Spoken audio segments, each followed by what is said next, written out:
Liliana und Daniela Moreno, eine alleinerziehende Mutter und ihre 8-jährige Tochter, lebten im Jahr 2016 gemeinsam in Miami. Einige Jahre zuvor war Liliana aus Kolumbien in die USA gezogen, in der Hoffnung, ihre Träume zu verwirklichen. Doch ihr Schicksal änderte sich, als sie einen Mann traf, der ihr Leben völlig auf den Kopf stellte. Liliana Moreno wurde am 24. Dezember 1975 in Cali, Kolumbien, in eine fleißige und harmonische Familie hineingeboren. Seit ihrer Kindheit pflegte sie ein herzliches Verhältnis zu ihren Schwestern Yemelet und Carolina sowie zu ihrem Bruder Eduardo. Alle 4 wuchsen in einem traditionellen, harmonischen Zuhause auf, in dem Liebe und Stabilität herrschten, und so war ihre Jugend ruhig und glücklich. Mit zunehmendem Alter entwickelte Liliana ein Interesse an Architektur. Schon in jungen Jahren sagte sie, dass sie davon träume, Häuser zu entwerfen. Dieser Wunsch erlosch im Laufe der Jahre nicht. In der Oberstufe erwies sich Liliana als fleißige Schülerin. Mit hervorragenden Noten und Lob von den Lehrern schrieb sie sich nach dem Schulabschluss an der Fakultät für Architektur ein und verwirklichte bald ihren Traum. Sie erwarb das Diplom als Architektin. Nach ihrem Abschluss setzte sie sich ein klares Ziel, ins Ausland zu gehen, um bessere Perspektiven zu finden, insbesondere in die USA. Ihre Familie unterstützte sie, da sie wusste, dass Liliana viel erreichen konnte. Trotz des seelischen Schmerzes über den Abschied wussten sie, dass sie auf der Suche nach einem besseren Leben ging. Nachdem sie sich innerlich gefasst hatte, flog Liliana nach Miami. Die ersten Tage im neuen Land waren schwierig, doch dank ihrer Beharrlichkeit und ihrer Arbeit gelang es ihr, ein eigenes Unternehmen zu gründen. Den Ermittlungsergebnissen zufolge hatte dieses Unternehmen einen männlichen Partner namens Gustavo Alfonso Castaño Restrepo. Auch er stammte aus Kolumbien, aus der Gemeinde Palmira im Departement Valle del Cauca. Er war als Bauunternehmer tätig und besaß ein Lager für Baumaterialien. Es ist bekannt, dass er verheiratet war und 3 Söhne hatte. Etwa im Jahr 2006 kam es nach mehreren gemeinsamen Projekten zwischen ihm und Liliana zu einer Liebesbeziehung.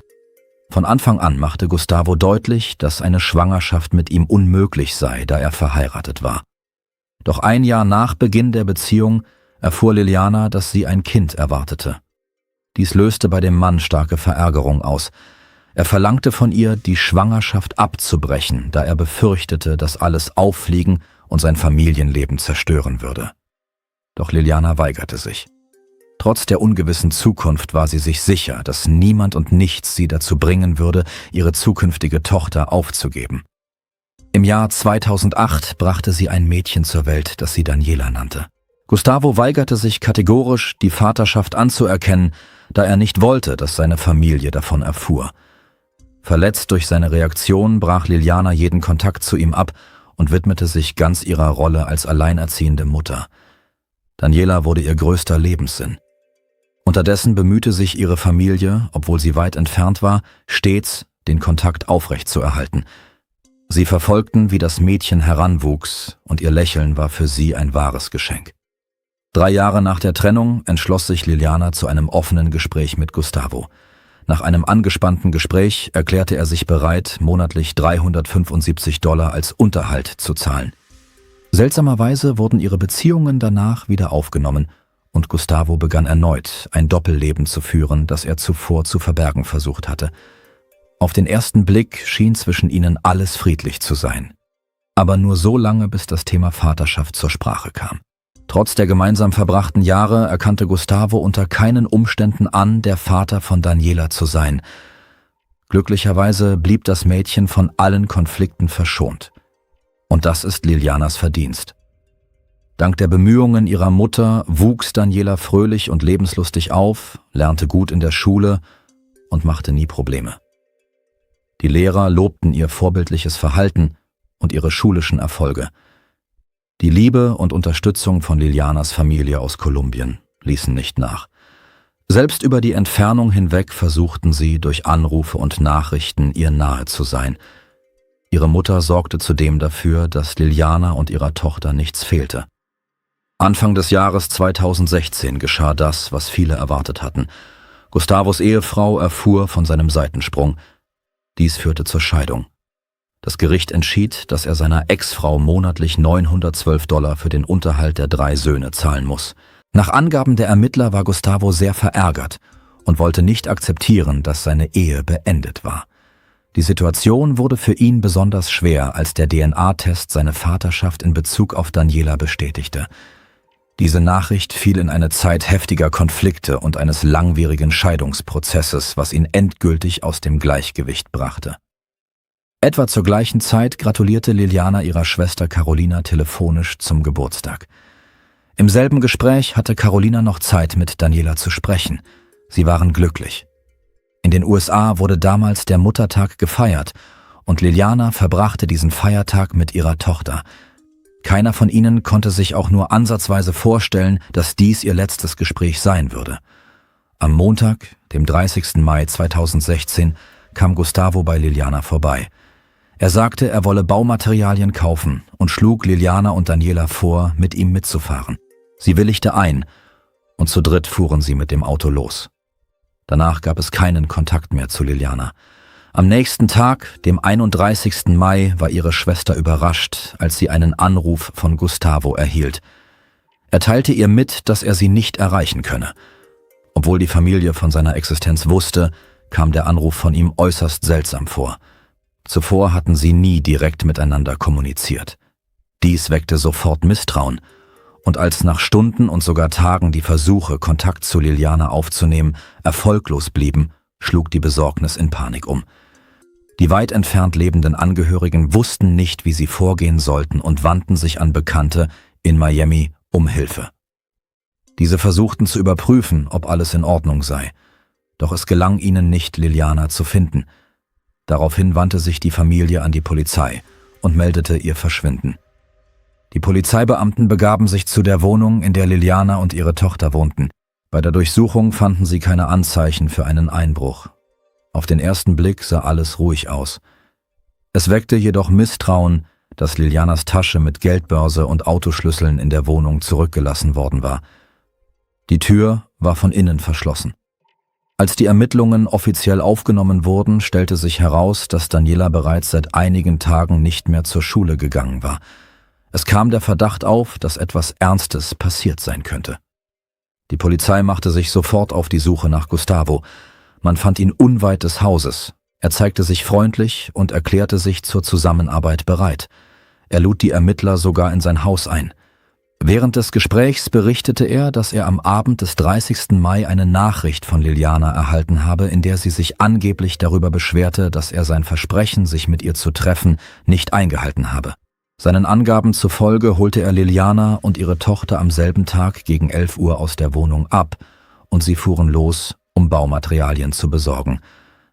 Nach Gustavos Darstellung kam es unterwegs zu einem Streit zwischen ihm und Liliana. Er behauptete, der Streit habe sich so sehr zugespitzt, dass Liliana ihn angeblich gekratzt habe. Daraufhin habe er sie angeblich mit ihrer Tochter am Straßenrand in der Nähe eines Ladens zurückgelassen. Nach 20 Minuten, so behauptete er, kehrte er zu ihnen zurück. Da er sich Sorgen um ihr Wohlergehen machte, fand sie jedoch nicht. Er sagte vor den Ermittlern aus und rief am nächsten Tag selbst die Polizei an, um seine Hilfe bei der Suche anzubieten. Er zeigte Fotos von dem Ort, an dem er Liliana und Daniela angeblich zurückgelassen hatte, sowie Aufnahmen seines Lagers.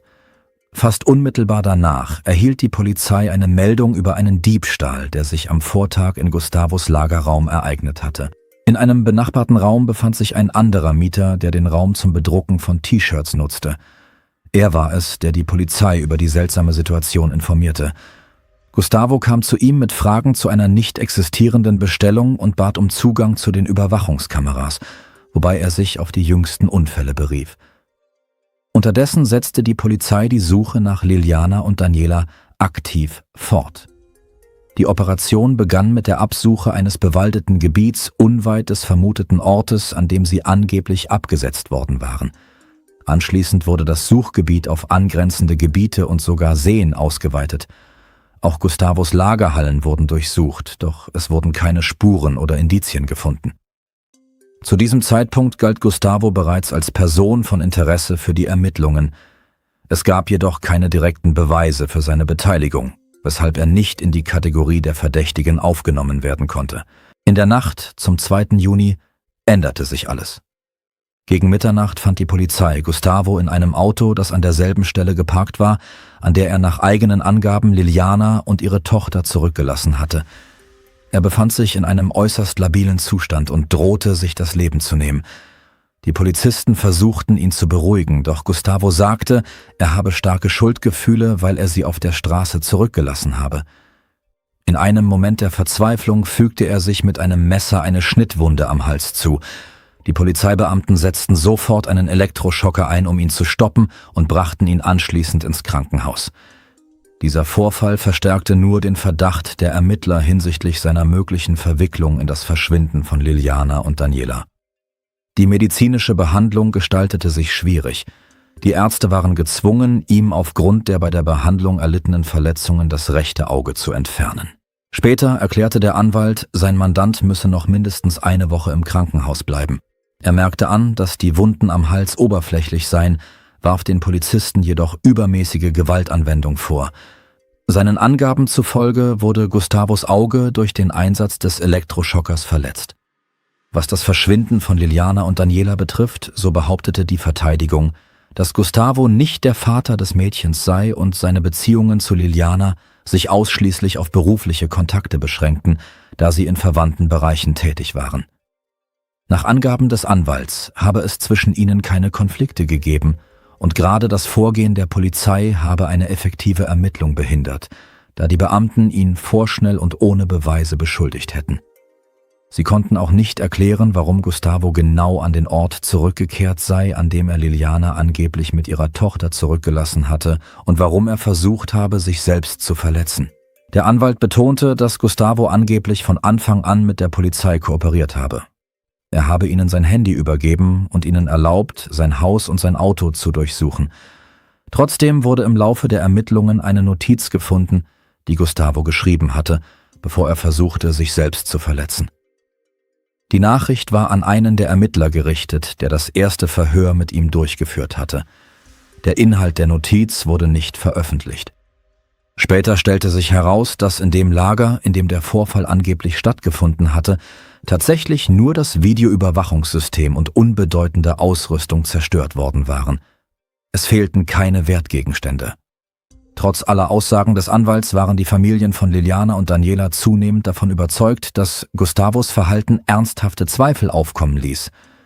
Er hatte zugegeben, dass er der Letzte war, der Liliana und ihre Tochter gesehen hatte, und seine Schilderung erschien den Angehörigen unglaubwürdig. Sie waren der Meinung, dass Gustavos Version der Ereignisse keiner Kritik standhielt und nicht erklärte, was genau mit Liliana und ihrer Tochter geschehen war.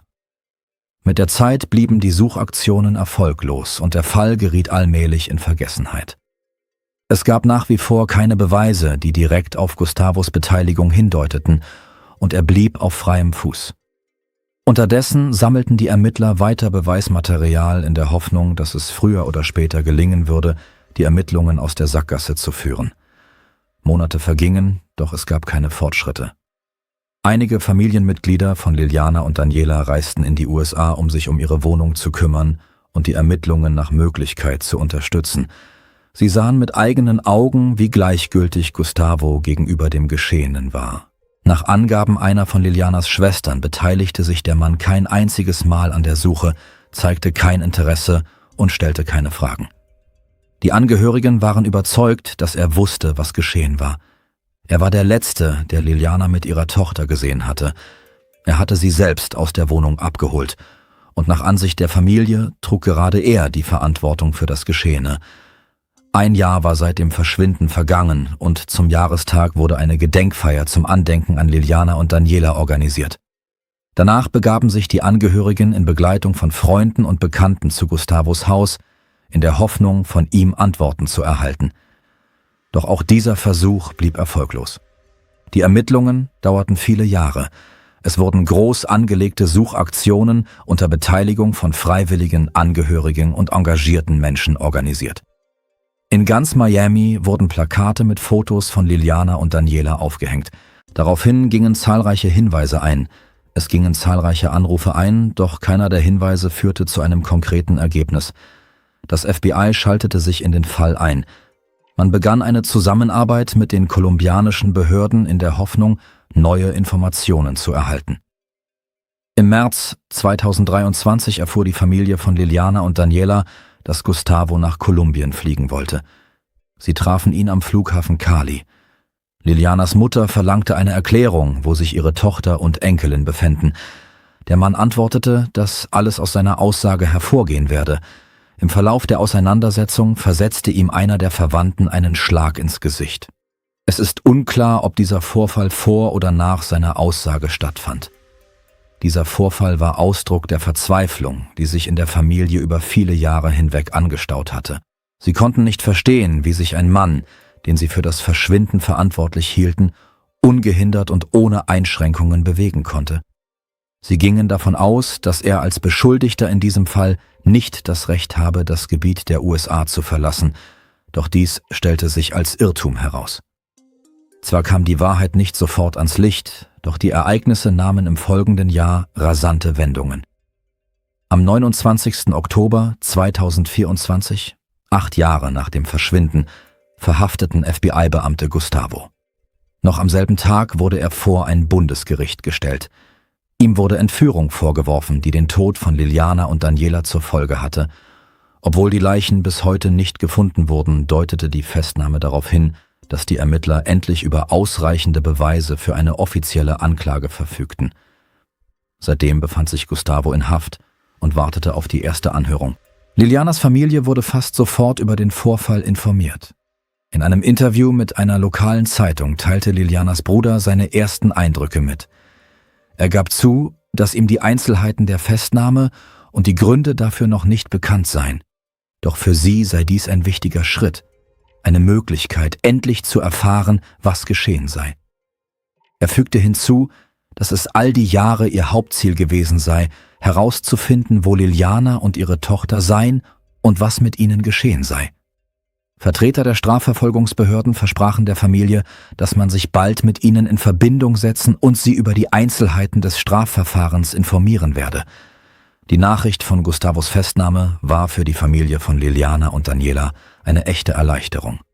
Doch trotz der Anklage weigerte sich Lilianas Bruder Eduardo, die Tatsache zu akzeptieren, dass seine Schwester und seine Nichte höchstwahrscheinlich nicht mehr am Leben waren. Er hoffte weiterhin auf ein Wunder. Darauf, dass er sie auch 8 Jahre nach ihrem Verschwinden noch einmal sehen könnte. Eduardo erinnerte sich mit Schmerz an Daniela, an das fröhliche und lebensfrohe Mädchen, das zum Zeitpunkt ihres Verschwindens 8 Jahre alt war. Heute wäre sie 17 und die Familie hatte das Gefühl, viel wertvolle Zeit verloren zu haben, die sie mit ihr hätte verbringen können. Die Polizei von Miami durchsuchte Gustavos Wohnung und fand dort persönliche Gegenstände von Liliana, Dokumente, eine Handtasche und andere persönliche Dinge. Unterdessen setzte das FBI die Suche fort und setzte eine Belohnung von $25.000 für jede Information aus, die Aufschluss über den Verbleib von Liliana und Daniela geben könnte. Einige Tage nach der Festnahme entschied das Gericht, Gustavo in Haft zu belassen. Mitte November wurden die Akten vor dem Bundesgericht vorgelegt. Bei der Anhörung waren seine 3 Töchter anwesend, die gekommen waren, um ihn zu unterstützen, sowie weitere Verwandte und Bekannte, darunter auch einige Mitarbeiter. Die gesammelten Beweise ermöglichten es, Gustavo offiziell anzuklagen, am 30. Mai 2016 Liliana und ihre Tochter unter Vorspiegelung falscher Tatsachen entführt zu haben, mit der Absicht, eine Straftat zu begehen. Es stellte sich heraus, dass er dafür Mobilfunk, das Internet und sein Privatfahrzeug nutzte, also Mittel, die unter Bundesrecht fallen. An jenem Tag fuhr er sie nicht, wie zuvor behauptet, zum Bauzubehör, sondern schlug vor, in ein Restaurant in der Nähe seines Lagers zu fahren. Liliana schöpfte keinen Verdacht und willigte ein. Unterwegs schlug er unerwartet vor, kurz beim Lager vorbeizufahren, angeblich nur für ein paar Minuten. Die Ermittler sind überzeugt, dass genau dort, fernab von fremden Blicken, die Tat begangen wurde. Es bleibt unklar, wie genau er dies tat und wo er die Leichen anschließend versteckte.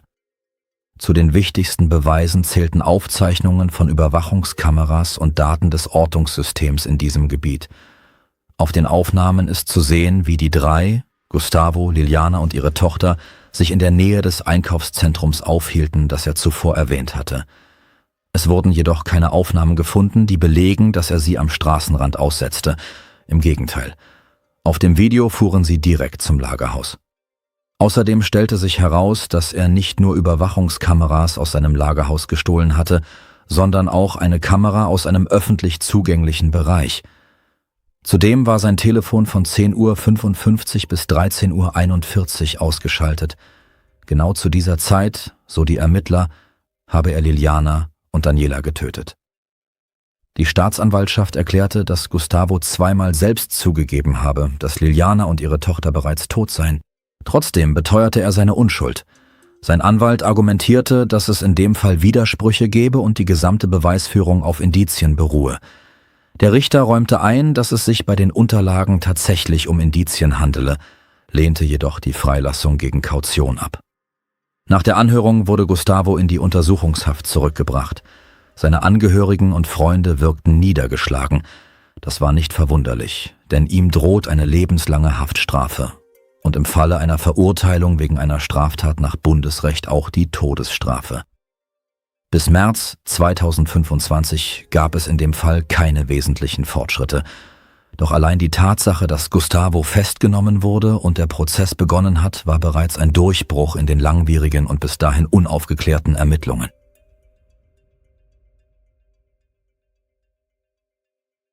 Danke fürs Zuschauen und passen Sie auf sich auf.